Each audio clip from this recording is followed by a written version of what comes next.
The Virginia Supreme Court overturned the results of the state's redistricting referendum, which voters narrowly approved last month. Why it matters: the 4-3 ruling upends one of the most closely watched redistricting fights. It's hard to say. Yeah, it is. Well, the referendum was unconstitutional. The big picture, the Friday decision says the amendment process pushed by Democrats violated the state constitution, effectively blocking the efforts to redraw congressional maps mid-decade. That's after the state spent $5.2 million to pay for the special election, and outside groups raised nearly $100 million to sway voters. The new map would have been in effect for the November midterms and was expected to shift the state's congressional split from 6-5, favoring Democrats 10-1. Between the lines, it is a move Democrats said would have countered Republican red states that redraw districts to add GOP seats in closely divided U.S. House. Republicans who have repeatedly sued to block the redistricting vote have called it extreme, illegal, and hyper-partisan. A central part of the case during oral arguments concerned what qualifies as the next general election under Virginia's constitution. Virginia law requires amendments to move through 2 General Assembly sessions, one before the House has election last November and one after. Republicans have argued that lawmakers have improperly advanced the amendment after early voting for the 2025 House elections had already begun. Meanwhile, Democrats have said that an election is a single day in November. What they're saying, siding with Republicans, the High Court ruled that Virginia general election included the early voting period, not just election day. That violation incurably taints the referendum and invalidates the vote per the ruling. The other side is that Virginia House Speaker Don Scott, a Democrat, said in a statement, quote, "We respect the decision of the Supreme Court of Virginia, but Attorney General Jay Jones blasted the ruling as politically motivated, accusing the court of putting politics over the rule of law and silencing the voices of Virginia voters. Jones says his office is reviewing every legal pathway forward." The state Supreme Court overturning voters' decisions is rare. Where did I go? I lost my spot. Supreme Court overturning is rare, but it happens at least once in 1958. Per Cardinal News, the High Court ruled that Arlington residents had voted on unconstitutional law in 1956 and had struck down the election results. There's a thing on my screen that needs to go away. Go away. You're in my way. Get out of here. The intrigue. If Democrats appeal to the U.S. Supreme Court, it wouldn't be the first time Virginia election disputes have landed there. In 2024, former Attorney General Jason, however you say that last name, won last-minute Supreme Court ruling allowing Virginia to resume its voter purge program days before an election. So the Virginia Democrats signaled on Friday that they plan to appeal the ruling to the U.S. Supreme Court. What do you guys think? Yeah, the Supreme Court is not going to uphold the election. They're going to strike it down.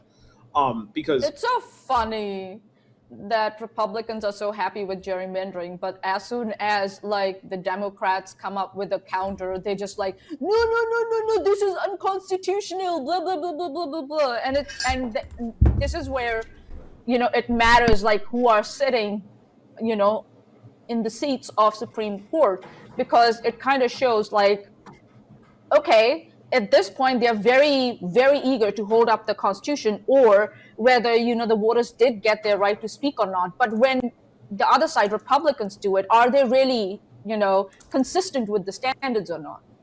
And that's why, these nominations and everything are so important. That's what I had to say. It's a hypocrisy. And also, it's like, Democrats have to become better at this. Like you wanted to come with a counter, you gotta be better at this. You just can't expect like you have to dot every I and cross every T and not rush through it. So this is what with Democrats' problem has always been. They think because they are the good guys, they'll get whatever they want, and it's not going to happen that way. No, you have to believing you're right is not necessarily a good argument at all. No, that's what I'm saying. Like you gotta dot your I's and cross your T's. You just can't like just be like, oh yeah, here, take it because we are the good guys. You should be okay with it, right? No. The other side has been doing this forever, and they will be like, fuck no, and they don't care whether there's any consistency or not. Nope, they're not gonna care. And you should evolve now counter that. But I don't know what the fuck is going on with the Democratic Party in USA. It's just so stupid. Oh, they're a combination of incompetent, uncaring, and collaborators. That's what's going on with the Democratic Party. Yeah, that's because not I think they're the good every last guys. one of them, but yeah, Yeah. Most of them are incompetent. A large portion of them are collaborators, and among those are also many who just don't care. It's Yeah. it's a pretty big problem. The U.S. only nominally has an opposition party. Yeah, it feels like that. It does feel like that. I think that's one of the biggest factors in disenfranchising voters is that people don't feel like the Democratic Party matters at all. And are people wrong? Well, so they're likely to win this next time. But like, if you look at polls, the Democratic Party is one of the least popular institutions in the United States.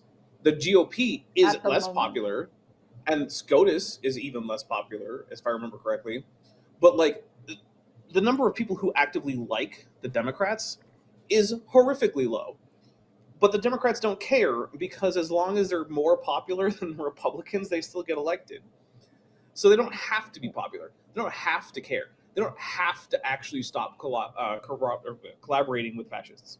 They can just keep doing those things. And as long as they're just a bit better than the Republicans, then people will vote for them. I think they have to start realizing that that's not going to work anymore because there are people who are actively choosing not to vote because they're not getting a better choice. I mean, there were a lot of people like that last election. Yeah. There were a lot of that's people what I'm saying. Like Democrats are fucking wake up, guys. Yeah. I mean, there was also a really big contingent that was like, the Democrats can't take a stand on genocide in Gaza. They can't get anything done about guns. They can't get anything done about like increased services for people. So why should I reward them? And I mean, the obvious answer is because it might prevent the fascist takeover of the United States. Which that's all they have been doing all this time. Oh, that's the worst choice. You want to go for the worst choice? Okay. Yeah, but in a lot of cases, man bad is not an argument. Voting for a Democrat feels like voting for slow fascism as opposed to voting for a Republican, which feels like voting for fast fascism. And like, that's not a choice that's going to galvanize people. And I think that there's a chance for younger Democrats to come in, and if they can, like get the entrenched old guard out, if they can primary them, then there might actually be a shot because there are some younger Democrats who do actually have a message that isn't just, hey, we're slightly less shitty than the other guys. Yeah, there's an interesting question in the chat that I think could also be like a debate or a bigger panel discussion. It's I wonder how America can dismantle their two-party system. And it's going to take at least social revolution. And I'm not saying revolution like guns and stuff. I'm talking about like civil rights movement type thing. Where, there's going to be some violence, but that's not like the goal. You know what I mean? Very specifically, it would probably require some constitutional amendments to how elections are done. And I don't necessarily mean federal constitutional amendments, but I mean like state level.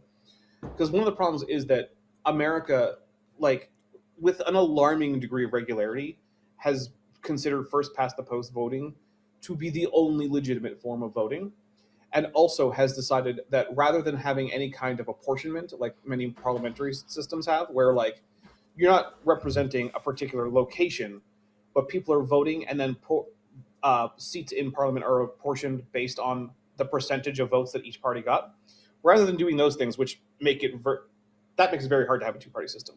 America just says the person who gets the most votes, regardless of whether or not it's a majority, gets the whatever representation is apportioned to this place that the people are voting in. And that's basically a death knell for any kind of multi-party system. So there are a few ways, though. You could do a ranked choice voting system where you get a few different votes, right? And so you get like a number one choice, and maybe that guy gets 5 of your 5 votes. I like how I said this needs to be a panel discussion, and you're just going to explain it anyway. Okay, never mind. Ranked choice could help, apportionment could help, but those would require vast changes to the American political system. So there are ways to do it, but like, I don't expect it to happen in the lifetime of anyone sitting here.